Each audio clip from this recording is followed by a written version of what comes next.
Prime Minister, I suppose you're quite glad about what's happened in Afghanistan. I mean, it suits Pakistan very nicely, doesn't it? John, I'm glad because we were anticipating the sort of bloodbath that took place after the Soviets withdrew from Afghanistan in 1989. Almost 200,000 Afghans died in that 5-6 year period. So we were petrified here that when the US left, there would be a bloodbath, a similar bloodbath. And for Pakistan, there were consequences. Most of all, refugees. We already have 3 million refugees, and we have no capacity to take any more. And secondly, if there was a protracted civil war in Afghanistan, which is also what we feared, because we never thought Taliban would just take over Afghanistan. We thought they would immediately take over the Pashtun areas, but there would be, we thought, a civil war. So that too would have had implications for Pakistan. So from that point of view, no bloodshed, relatively, it has been a peaceful takeover. So up till now, yes. But what happens from now onwards is a lot of concern to us.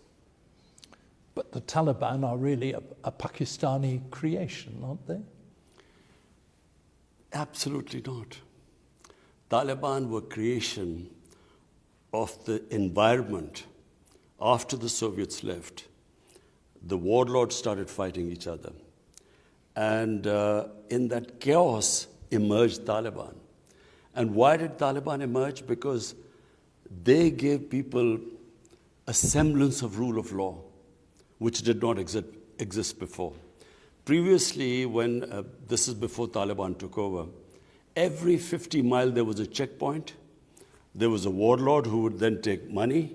And so it was a fractured Afghanistan after the Soviets left. So Taliban gave people a semblance of rule of law. And that's why they prevailed in Afghanistan.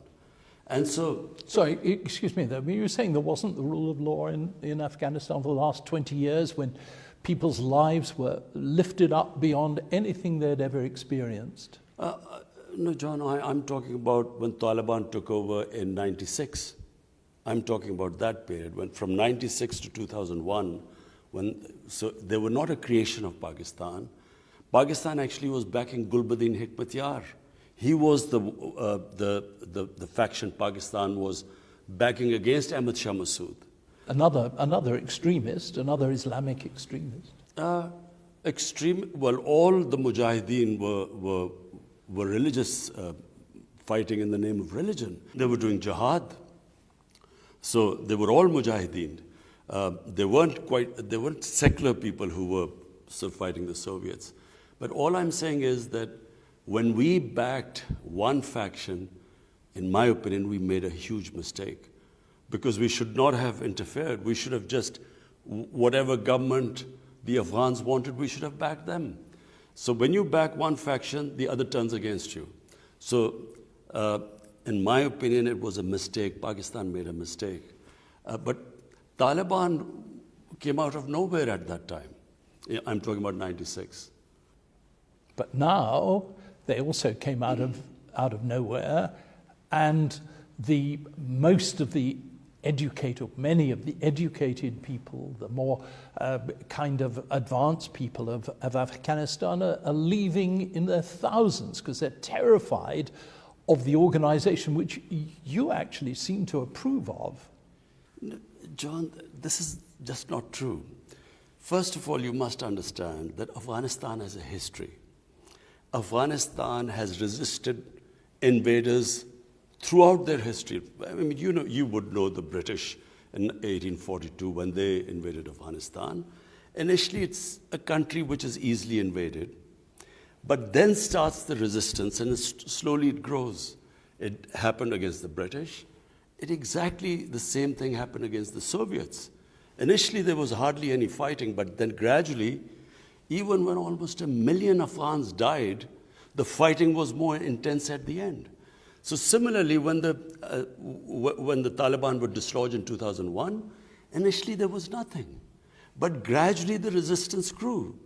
And from people like us from 2008 onwards, I went specifically to America to tell the think tanks. I met Senator Joe Biden, I met John Kerry, a senator at the time, and I explained to them there was not going to be a military solution.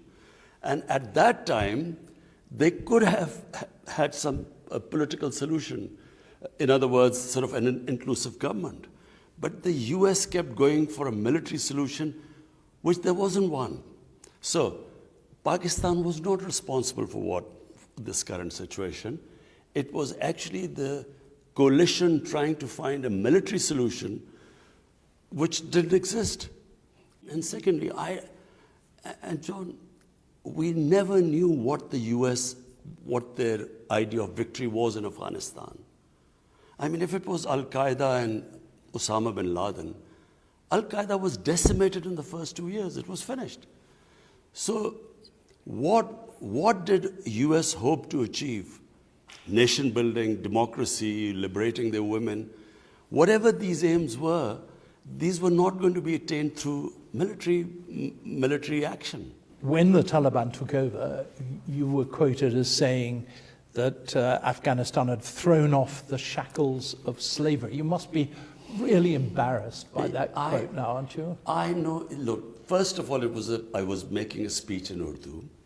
The speech was about, we were inaugurating, for the first time in Pakistan's history, one curriculum for the whole country. Until Pakistan inherited the sort of colonial system, which was for a tiny elite, it was the English medium education system. For the rest, it was Urdu medium. So we had this two-tier system in Pakistan, one for the elite, one for the masses. So after 70 years, my government finally, we had a unified curriculum up till class 5, and I was inaugurating them. And my exact words were that mental slavery is far more difficult to shed off than physical slavery, and I mentioned Afghanistan. So it was in that context. It was just translated into English and sort of, it came out not as I intended to. No, I understand that. But this is a really good opportunity for you now to say you condemn the excesses of the Taliban and that you feel that by, for instance, preventing women from getting a decent education, once again, they're taking the wrong direction. Would you like to say that to us now? John, absolutely. Our religion, if anyone has, any idea of what our religion was, it was a liberation of women 1,500 years ago when it came. Our Prophet, peace be upon him, we regard him as someone who gave rights to women, who freed slaves, who gave equal rights to minorities. Everyone was an equal citizen. He ended racism. So we look upon him at age of advent of Islam as enlightenment. And so whenever the idea that women should not get educated is just not Islamic. It might have been some rural culture in Afghanistan, but it is nothing to do with religion. And can I say what the Taliban, the statements they have made since they've assumed power, I mean, it's very encouraging. They have said they will have an inclusive government. They have said women can work, can have education. They will give amnesty to everyone. The soil won't be used for terrorism by anyone. These are encouraging statements. So you're approving the way the Taliban are operating? No, I'm approving of what they have said. What happens now, I'm afraid, John, I can't say what happens now. In fact, no one can tell where Afghanistan goes from here. But what we hope and pray that finally after 40 years, the people of Afghanistan will have peace and stability. And you'll give the Taliban time, will you, to show whether they're the kind of government that you can approve of? Or will you say to them, they've really got to shape up and behave properly? You know, John, I think this is a great opportunity for the international community to actually incentivize Taliban to walk the talk, what they've said, to make sure that they go in that direction. Because as compared to last time, I find that the Taliban are seeking international acceptability. I think they recognize that the situation in Afghanistan, unless the international community helps them, this could really spiral out of control, and it could really, there could be a huge humanitarian crisis. So I think that they are reaching out to the international community, and that gives leverage to the international community to make sure the statements they've made, they actually implement them. I must say, from my own experience in Afghanistan, what tends to happen is that the Taliban leaders say one thing, but real day-to-day, moment-by-moment power exists in the hands of the people, the vigilantes that go around the streets. They're the ones that decide what the state of Afghan kind of society is. And it doesn't really matter what the top Taliban leaders say, life is still going to be pretty terrible for ordinary Afghans. John, again, you know, I cannot say which way Afghanistan will go from here. And as I said, we are quite tense that if this, my biggest worry right now is the looming humanitarian crisis. Because remember, 75% of Afghanistan's budget was foreign aid. So once you take away the foreign aid, they are facing a huge crisis ahead. So where Afghanistan goes from here, I don't know. But all I can say is that they clearly, from watching from outside, there are factions within the Taliban. They're clearly the Taliban who are at the moment at the helm are trying to get international acceptability. But then there are those who have been in the field for 20 years, who would claim that they'd given a lot of sacrifices. I would imagine there would be a lot of problems within the Taliban. So where this goes, as I said, I'm afraid I'm not in a position to say what will happen. But I know what we want to happen is that if they can stick to the statements they've made, it could be a new beginning. Is that what the head of your intelligence organization, the ISI, told the Taliban leadership when he went there the other day? The head of ISI, General Faiz, when he went there, his main concern is that there were 3 different terrorist groups that have been attacking Pakistan using the Afghan soil. One is ISIS. ISIS has conducted various attacks, especially in Balochistan, against the Shia minority, the Hazara community in Balochistan. Then there are the Tehrik-e-Taliban Pakistan, the Pakistani Taliban, who were pushed out from here and who were in Afghanistan, who conducted attacks into Pakistan. Recently, they conducted an attack and targeted the Chinese workers in Pakistan. So, and that was a serious, it was a serious terrorist attack.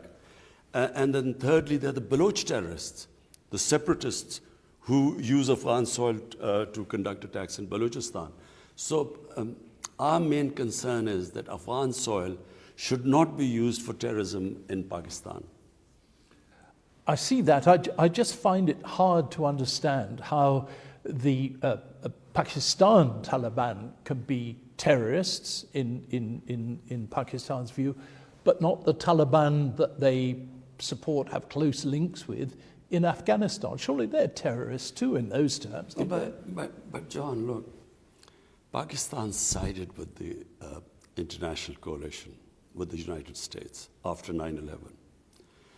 Pakistan is the country that suffered more than any other coalition partner. In fact, all the coalition partners of US put together, they did not even suffer a fraction of the casualties what this country went through.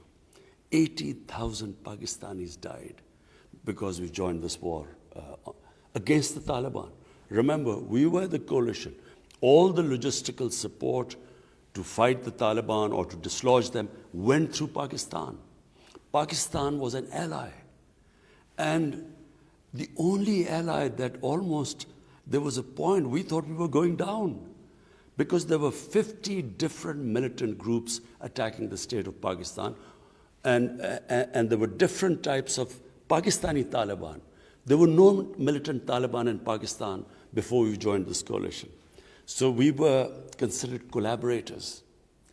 The old Mujahideen groups who we had trained, financed by the United States, who were fighting the Soviets, they called Pakistan collaborators and targeted us. So this country took the greatest amount of suffering by being part of the coalition. So the reason why the Taliban are back in power is not because of Pakistan. If you want to know the real reason why they're back in power, all you have to do is do an analysis. Why did 300,000 well-equipped Afghan army give up without a fight to 65, 70,000 lightly armed militia? If you go into the details, which we have, that is the reason why the Taliban are back in power. It's not because of Pakistan. And yet there is this constant link. I mean, they started off in Pakistan. They had all the support of the ISI, of Pakistan intelligence at the time. I mean, I saw this for myself. And they're now back. And there is a definite sense here that Pakistan has gained, because in India, your big opponent has been thrown out of Afghanistan completely, and you're the ones that are benefiting. But John, look, you must know the situation, and you do know, because you know this part of the world better than others. Pakistan, after the US, Soviets left Afghanistan in '89, and so did the US. Pakistan at the time was left with 5 million refugees. 5 million refugees stayed in Pakistan. After 9/11, there were still 3 million refugees in Pakistan, Afghan refugees, and all of them were Pashtuns. So what happened after the Taliban were dislodged? You must understand what happened. Firstly, all the border along the Pakistan side, what was called Fatah, the tribal areas, there were Pashtun tribes which were split by the Durand line, where there was no border. There was a free flow of people right from the time, since we existed. When the Soviets were in Afghanistan, this is from where the whole jihad was launched, because there's no border there. And it's 2,600 kilometers of border between two countries. This is the first time since my government we fenced 90% of it. So what happened was, the tribes this side, it wasn't because of Taliban ideology, it was Pashtun ethnicity, the Pashtun nationalism, that they sided with the Afghan Taliban. They ceased to be Taliban, they became Pashtun, which always has happened throughout history. The 80-year history of British in the tribal areas of Pakistan, throughout the 80 years, there was some part or the other, there was fighting going on. There were more British soldiers that died in Waziristan than in the whole of India. So this turned against Pakistan. After the moment we sided with the coalition, they turned against us. And that's how we lost 80,000 people here. So there were 50 different groups operating against us. So what was Pakistan doing? And ISI. Number job was to protect our own people. So, like the US in the last 3 years, they did a deal with the Taliban, not to attack the US. You know that in Afghanistan, they did a deal with them, that they were not supposed to attack the US. Similarly, Pakistan was doing deals with the various groups not to attack us.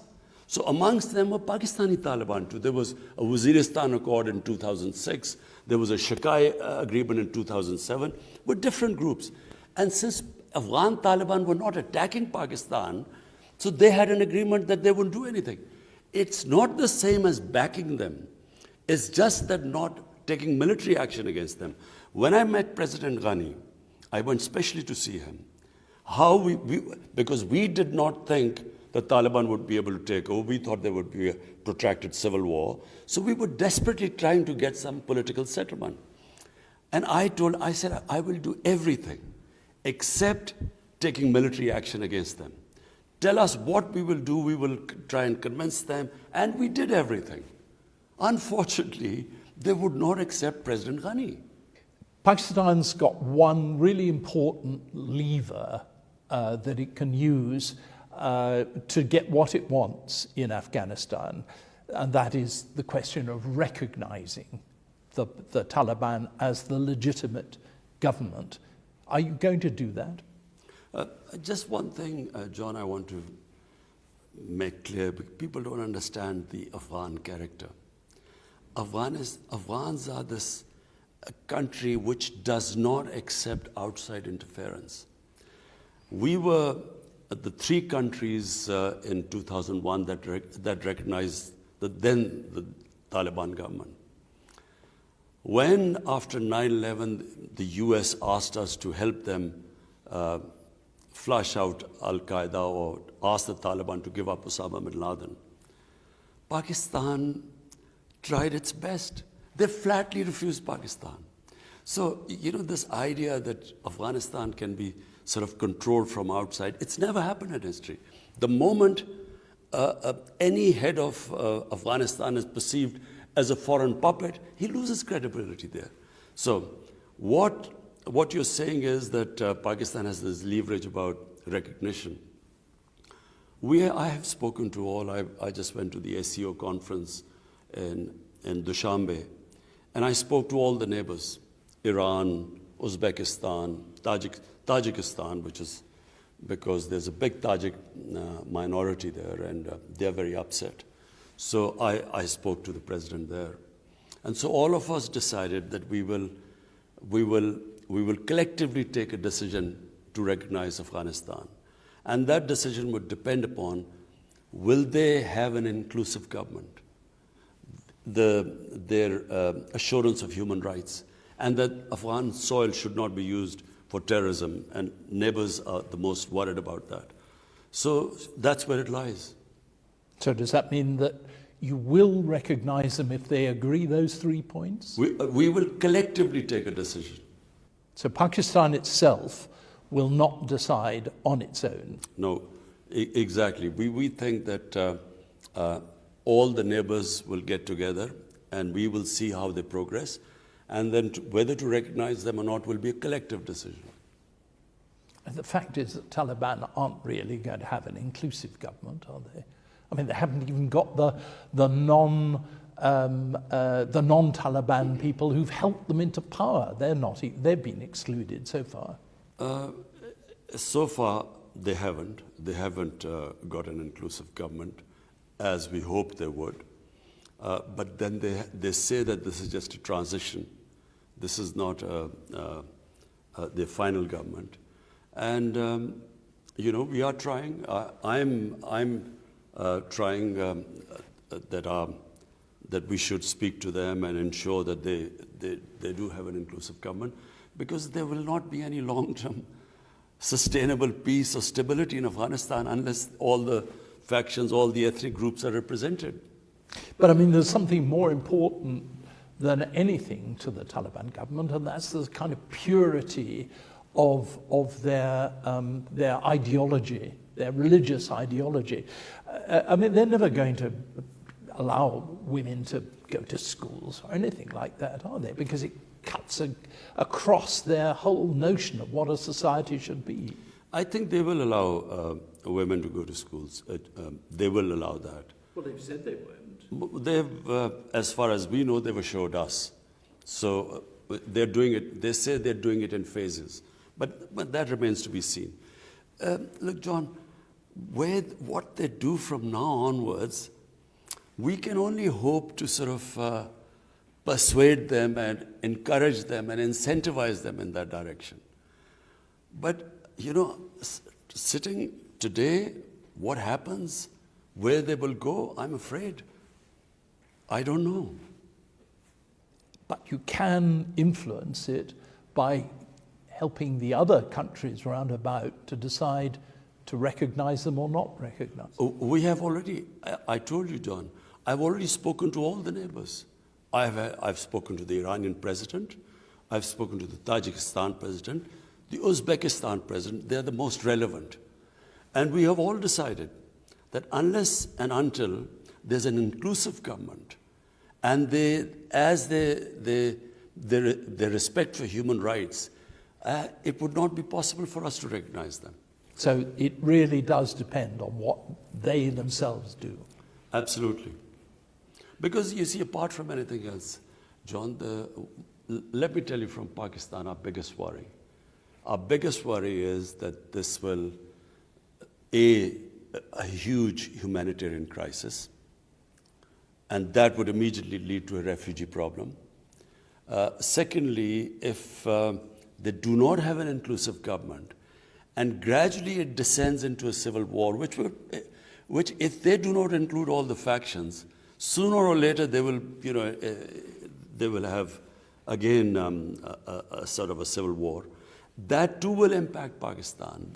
It will mean an unstable, a chaotic Afghanistan, ideal place for terrorists, because if there's no control or if there's fighting going on, and that is our worry.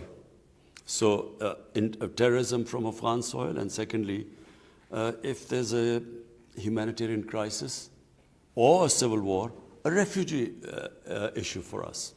Can I just ask you, just go back on something you said? The Taliban leadership has assured you or suggested that it will allow women's education again? How strong was the assurance? No, they've given public statements. Their spokesman came on television and said the women will be allowed to work, they will be allowed to study. He just used a word in the Islamic context. So, and I guess what he means by Islamic context is that, they will have segregation. In other words, they will not have co-education. So I guess that's what it means. But he did say that they will be allowed to study. Before, of course, they would blow up girls' schools and kill anybody in them. I know. I mean, this idea of not allowing girls to study, believe me, has nothing to do with religion. Because, I mean, we give special stipends to our girls, the parents of girls. We give them extra money so that they would put their girls in school. So when you see what's happening in Afghanistan, you must be pretty disgusted, actually, with the way that the Taliban are behaving. I think, John, what we should hope for and try for is to make them go into that direction. And in the statements they've made. And secondly, Afghans are very strong people. I mean, they're just, as a race, they're very strong. Their women are very strong. I feel give them time and they will assert their rights. How much time? Years? A year, 2 years, 3 years. At the moment, 3 years. But at the moment, John, it's just too early to say anything, because it's just barely been a month. After 20 years of civil war, they have come back into power. So a month is no time. Look, my party came into power after 22 years. 22 years.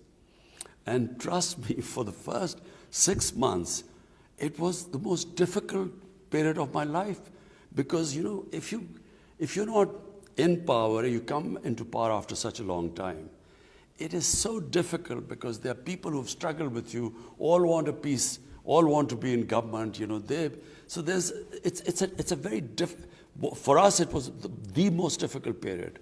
I think it's just a month, 2 months. In a short period of time, we will know the direction they are going.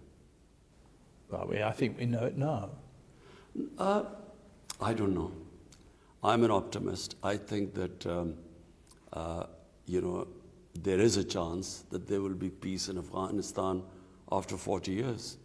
And once there's peace and stability, the Afghan people are strong enough, they'll assert their rights. Afghan history shows us that actually movements like the Taliban and leaders like the Taliban leadership don't really last very long. I mean, they lasted 5 years last time. This is not a permanent answer to Afghanistan's problems, is it? No, I don't think so. I think this is just a beginning. And as I said, where it goes from here, no one can predict. But what we hope is that they will have peace, the Afghan society will assert itself, they will get their rights. The Afghan women are strong, they will assert their rights. But for all that, you need peace and stability. In a civil war situation, everything gets stunted because civil war just distorts everything.